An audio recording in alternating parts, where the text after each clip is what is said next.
Hi everyone, जय हिंद, जय भारत, जय माता दी। आज हम जानने वाले हैं कि मर्चेंट नेवी में जितने भी कोर्सेज हैं उनका एलिजिबिलिटी क्राइटेरिया क्या है in terms of age, medical and education. तो भाई मर्चेंट नेवी में जीपी रेटिंग कोर्स है, उसके अलावा DNS, BSc nautical science, BTech marine engineering तीनों एक ही उसमें आते हैं। क्यों? क्योंकि इसके लिए आपको आईएमएसटी क्लियर करना है। उसके अलावा जीएमई है, ग्रेजुएट मरीन, जो कि मैकेनिकल इंजीनियरिंग करने के बाद बीटेक करने का मैकेनिक तब आप ज्वाइन कर सकते हैं, या फिर बीटेक इन इलेक्ट्रिकल इलेक्ट्रॉनिक्स किया हुआ है उसके बाद आप ज्वाइन कर सकते हैं, that is ETO course. Done हो गया। तो सबसे पहले जानते हैं इन सबकी एज क्राइटेरिया क्या है। If you want to join merchant navy whether for IMSCT, DNS, BSc nautical science, BTech marine engineering, GP rating, GME, ETO, तो एक ही सॉल्यूशन है बॉस। मर्चेंट नेवी में करियर स्टार्ट करना है, merchant navy start app, one stop solution, download now. जय हिंद, जय भारत, जय माता। तो एज क्राइटेरिया में अगर मैं आईएमएससीटी की बात करूँ, जैसे आप DNS, BSc nautical science, BTech कर सकते हैं, तो मैक्सिमम इज 25 ईयर्स, जिसके अंदर अगर आप जनरल कैटेगरी तो 25 ईयर्स है on the date of start commencement of course. लेकिन अगर आप ओबीसी से तो 3 साल का और relaxation, that is 28 years, that is but non creamy layer. अगर आप एससी एसटी से तो 2 साल का और relaxation, that is 30 years age हो जाएगी आपकी।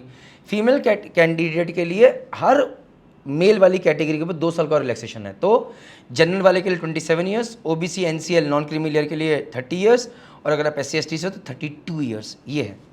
सिमिलरली अगर आप जीएमई, बीटेक मैकेनिकल में करके आप ग्रेजुएट मरीन इंजीनियरिंग करना चाह रहे हो, तो जनरल के लिए 28 ईयर्स मैक्सिमम लिमिट है, ओबीसी नॉन क्रीमी लेयर के लिए 31 और एससी एसटी के लिए 33।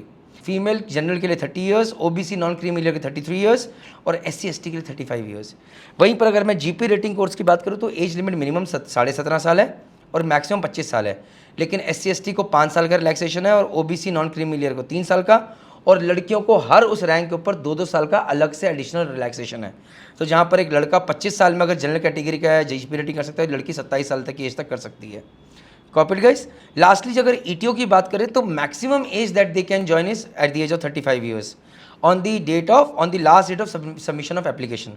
एससी एसटी कैटेगरी को 5 साल का फर्दर रिलैक्सेशन है, ओबीसी नॉन क्रीमी लेयर को 3 साल का रिलैक्सेशन है, और अगर आप फीमेल कैंडिडेट को 2 साल का रिलैक्सेशन है हर कैटेगरी के ऊपर। द क्वेश्चन इज कि भैया अगर आप एससी एसटी के तो आप सोचोगे यार मेरी तो जैकपॉट लग गया, मुझे इतना एज का रिलैक्सेशन मिला है, बट डिफरेंट कंपनीज का ये रिलैक्सेशन पीरियड नहीं होगा। जैसे कि जीएमयू के लिए आपको लगता था कि 28 साल में आप ज्वाइन कर सकते हैं, लेकिन हो सकता है कि एंगल 28 ईयर्स की एज ना हो सकता है फ्लीट मैनेजमेंट 24 साल पे लेती हो सकता है डीएनएस के लिए अगर फ्लीट मैनेजमेंट की एज क्राइटेरिया अलग हो, लेकिन आईएमएसटी 25 साल कह रहा है। तो इसके लिए अगर आपको एज क्राइटेरिया पे चीज़ें जाननी है तो कुछ नहीं करना है, merchant navy start app download कीजिए और वहाँ पर जाके जो भी आप कोर्स करना चाह रहे हैं उस कोर्स को सिलेक्ट कीजिए, और उसमें एलिजिबिलिटी कैलकुलेटर पे क्लिक करके वहाँ पर जाके अपनी पूरी फॉर्म भरिए। वो कैलकुलेटर अपने आप बता देगा कि भैया आप किस किस कंपनी या कॉलेज के एलिजिबल हैं। One stop solution. अब आते हैं मेडिकल क्राइटेरिया पे।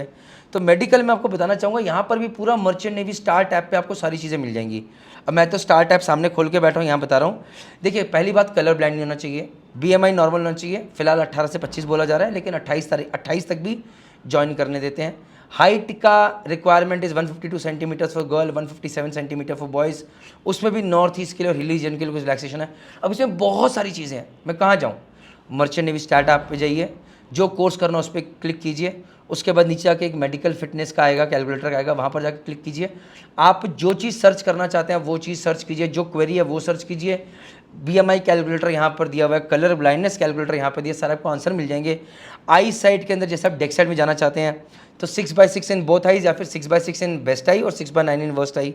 अगर आप इंजन साइड जाना चाहते हैं तो बोथ आईज के 6/12 हो सकती है, नहीं तो एक आई में 6/9 तो दूसरे में 6/18 हो सकती है। कॉपीड। अगर आप ईटीओ बनना चाहते हैं तो या तो बोथ आइज में 6/12, नहीं तो एक में 6/9 और एक में 6/18 ये चलेगा।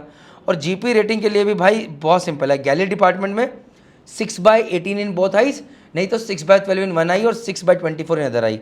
लेकिन अगर आप जीपी रेटिंग डेक साइड से कर रहे हो तो 6/6 इन बोथ आइज होना ज़रूरी है, ये इंपॉर्टेंट। लेजिक आप करा सकते हैं।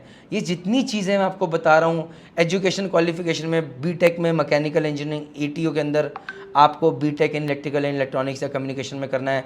आईएमएसटी का एग्जाम देना, पीसीएम में मिनिमम 60% होने चाहिए। अगर 60% से कम है तो क्या करें? कितने सारे क्वेश्चन हैं। एक ही सोल्यूशन है, मर्चेंट नेवी स्टार्ट ऐप। जाइए डाउनलोड कीजिए। अगर नहीं पता है कौन सा कोर्स करना है तो आई डोंट नो में जाके फॉर्म भरिए।